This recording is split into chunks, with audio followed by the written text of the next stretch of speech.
দিনটা ছিল আমার জন্মদিন, তাই সকালবেলা স্নান সেরে আমার মনটা খুব ভালো হয়ে গেল। তারপর বরকর্তা গেল বড়মার মন্দিরে পুজো দিতে। সেখান থেকে বাবাকে চাপিয়ে নিয়ে এলো বাড়িতে। বাবা হাজির হলো হাসি মুখে, এক গাল ভরা হাসি, আর সঙ্গে ছিল মায়ের হাতের তৈরি সুন্দর পায়েস। তারপরে এলো আমার 2 নাম্বার পায়েস, মামনির হাতের তৈরি গোবিন্দভোগ চালের পায়েস।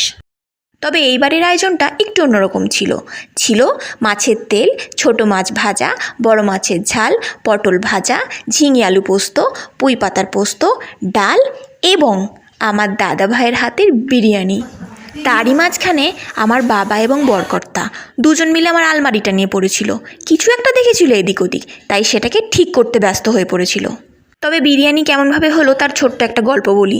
একদিকে একটা হাঁড়ির মধ্যে মাংস এবং আলু সেদ্ধ হচ্ছিল, অন্যদিকে একটা কড়াইয়ের মধ্যে বিরিয়ানির চালগুলোকে সেদ্ধ করে নেওয়া হলো।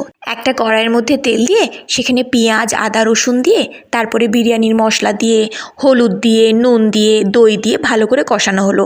তারপরে মাংসগুলোকে ঢেলে তার উপরে ভালোভাবে নাড়াচাড়া করা হলো। তারপরের গল্পটা কি হলো ভিডিওতে ছোট ছোট করে দিয়ে দিলাম, সবাই দেখে নাও কিভাবে হলো। তবে এটা বললে ভুল হবে যে সমস্ত কিছু দাদাভাই করেছিল, সেটা না। দিদিভাই সঙ্গে সমানভাবে হাতে হাত লাগিয়ে দাদাভাইকে সাহায্য করেছিল।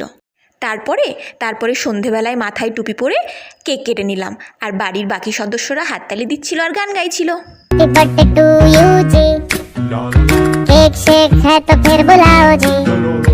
ऐसे ही तुम बुढ़े होते रहोगे, हमको उससे क्या मतलब बताओ जी।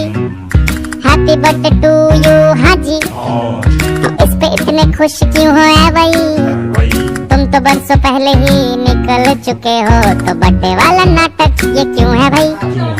कैंडल शैंडल फूंक से बुझा के, बेसुरों की भीड़ फालतू में लगवा के, बर्थडे वाला सॉन्ग जोर जोर से गवाते हो, हमसे ताली शाली का हजामत करवाते हो। ये सब नौटंकी फिर भी चलो झेल लें।